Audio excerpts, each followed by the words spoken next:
98.9 World Radio, Stray Cat Strut. It is 9:05, and our guest is here, Wendy Vanwoerkom. Good morning.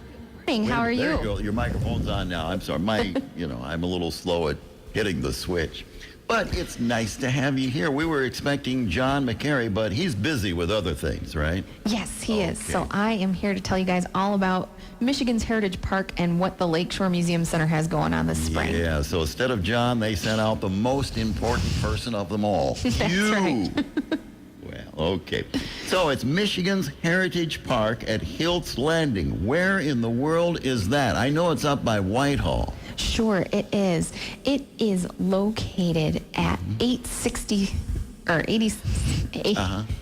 You'll get it. You'll get it. I will get it. I know. 8637 North Durham Road, which, if you're familiar with the Whitehall area, you just take the Colby exit and you head east, and right after the Comfort Inn, you turn on Durham. Yeah, that's easy to find. I'm going to venture over there later today just to take a quick look. But so what is it? Well, it's a 19-acre trail and open-air museum. It is. So what we have is on 19 acres, we've got a half-mile trail, and there are 7 different buildings that represent different time periods in Michigan's history. So you actually get to take a walk through about 10,000 years of Michigan history. Wow. Yeah. So the only part, now this is going to set to open June what? June 6th. Okay, normally, we've been telling everybody it's going to open up in May, but hey, it's a big project, so there were a few delays. Sure, yeah, and in a normal season, we will be opening in May, just like down south in Muskegon, the Hackley and Hume homes and the Fire Barn and Skolnick House, they open on May 1st. Yeah. So this year we're opening June 6th, and we're going to have a nice ribbon cutting on June 27th. Oh, we want to be there for that. Oscar Osmo is here today. He's recording this interview for our Facebook page, as we always try and get our interviews on our wonderful Facebook page. So my mug will be on there, but I still have a face for radio. I wear all this makeup and stuff, and it doesn't do a bit of good. It doesn't, no. Oh, thanks a lot. Well, anyway, now the only part of this, you were telling me a while ago, is the Civil War camp. That's not really complete quite yet? No, yeah. We had a great group of guys out this past Saturday. It's the 3rd Michigan Volunteer Infantry. They are a group that goes to reenactments all over the country and all over Michigan, and they were wonderful to come out and help us build that camp. They were excited to do it. So they got their work gloves on and their shovels and hammers, and so that part's just about done. And those guys are going to be coming out June 13 to 14 out to the park, and they'll have an encampment. And so people will get to see them drill, do a little skirmish. The civilian ladies in their group will do fashion show. So, gee, I'm into the Civil War history. I have a little blurb, a couple times every morning. I get it off the internet. There's the history page where you go to. Right. So I'm kind of into that. That should be very interesting.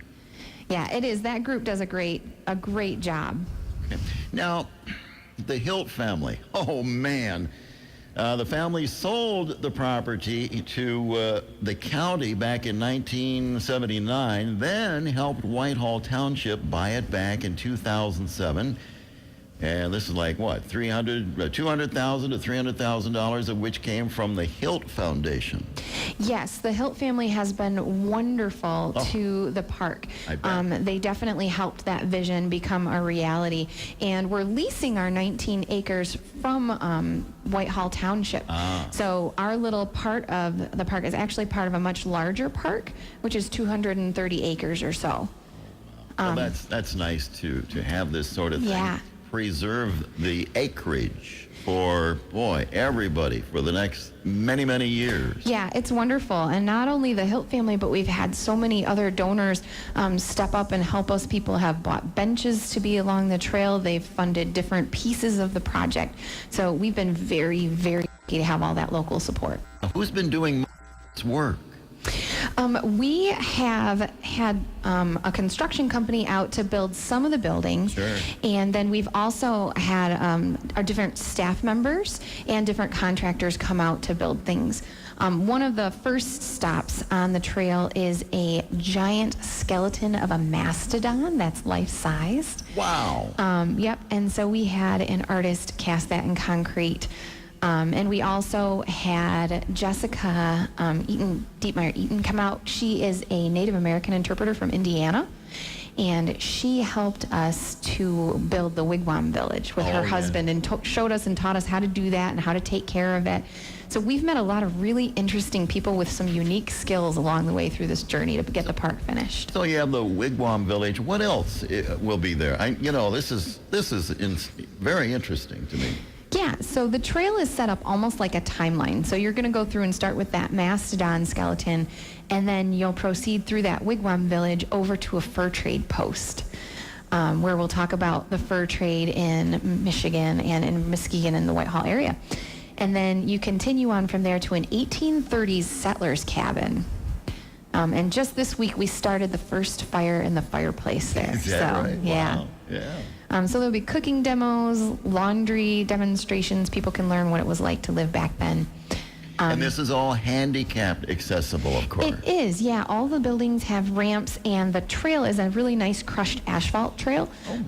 So it blends in, but it's firm enough to use wheelchairs, strollers, everything like that on there. Yeah. So we've also got that Civil War camp we mentioned, a logging shanty from the 1880s, a 1900 farmhouse. Wow. And the last stop is a 1933 Civilian Conservation Corps camp.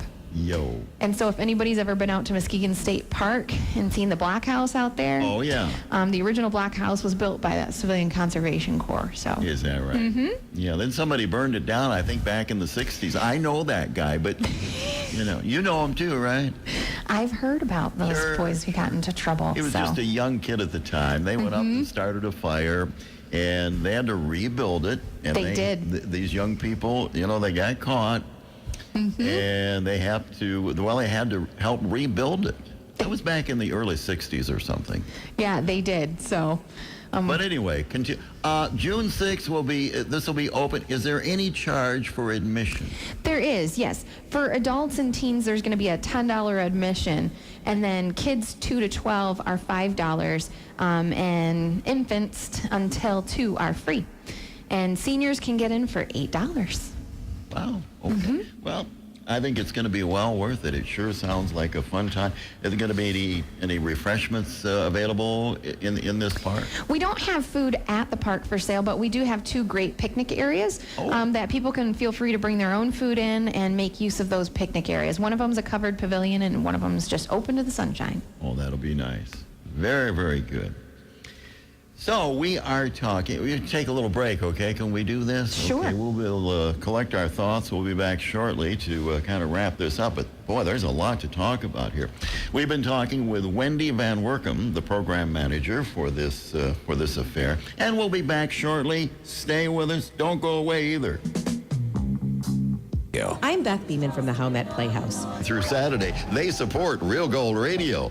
Okay, it is 9:18. Jim Cox back with our very special guest here this morning. We have Wendy Vanwoerkom, the program manager for Michigan's Heritage Park at Hilt's Landing we've been talking about. It's over by Whitehall. It's 19 acres. It's going to be one heck of a thing. It's going to be opening June 6th, and we're all very excited about that. A lot of work has gone into this. Lots. Yeah, we're going to hear more about that as we approach the start date of that, okay? So, Wendy Vanwoerkom, any relation to Jerry? Yes, I am. I am his daughter-in-law. Is that right? Yes. Yeah, of course, he was what in government? He was in the Michigan House of Representatives, and he was a state senator for this area as well. Yeah, he worked hard. He's retired now and loving every bit of it. Yes, right? he is. Okay. So, let's talk about some of the sites, Muskegon's historic sites that will be opening May 1st. The Hackley and Hume Home, right? Historic site. The Fire Barn Museum, Skolnick House of the Depression area. all happening. It's going to start May 1st and other sites as well, correct? Yeah, so those sites are down in Muskegon downtown. Right.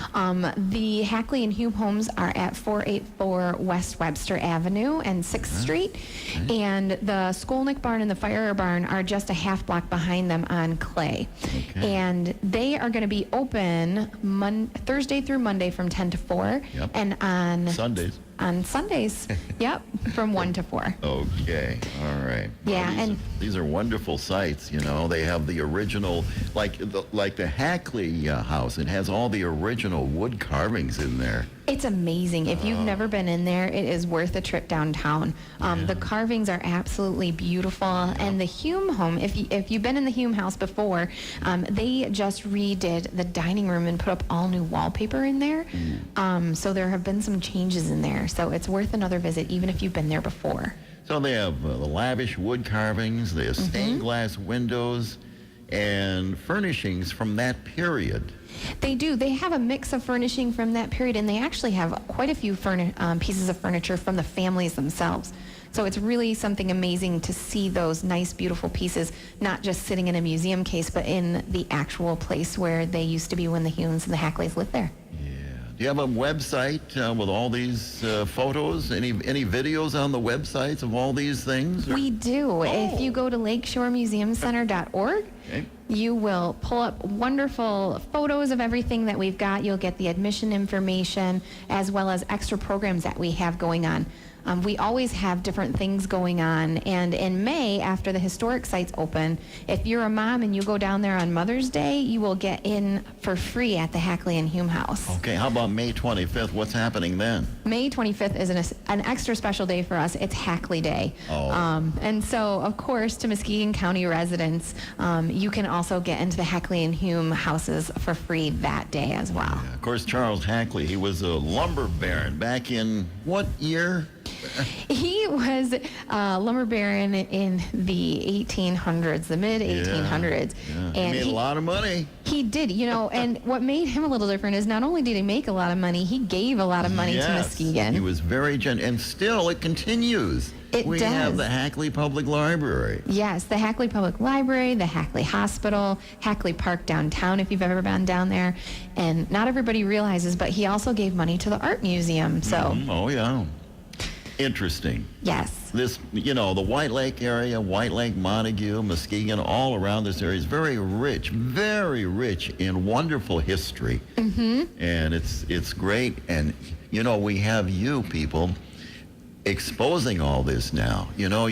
Normally things kind of die away, right? But you're bringing it all back into the forefront, and just what a wonderful thing to do. Well, thank you. We enjoy doing it, and we're happy to do that for our local community.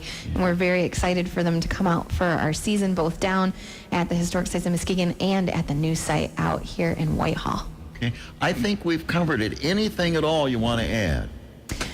Just to keep an eye on the website for upcoming information at both the campus in Muskegon and out here at Whitehall. We're going to be having events going throughout the summer. So if people just keep track of that website, we'll be updating it on a regular basis with events and programs and opportunities to experience history. Oh, yeah. That's great. History. I love history. History repeats itself, as they say. It often does. Oh, yeah. Okay, well, thanks for being here today. Thank you so much for having me. It's been a real pleasure. We've been talking with Wendy Vanwoerkom, the program manager of this whole affair. So, once again, thanks for being here. And, maybe you should come back like in June to see maybe an update, per se, middle of June or something. Yes. What do you think? I would love to do that. Okay, we'll get back to you on that. But thanks again. Thank you. All right.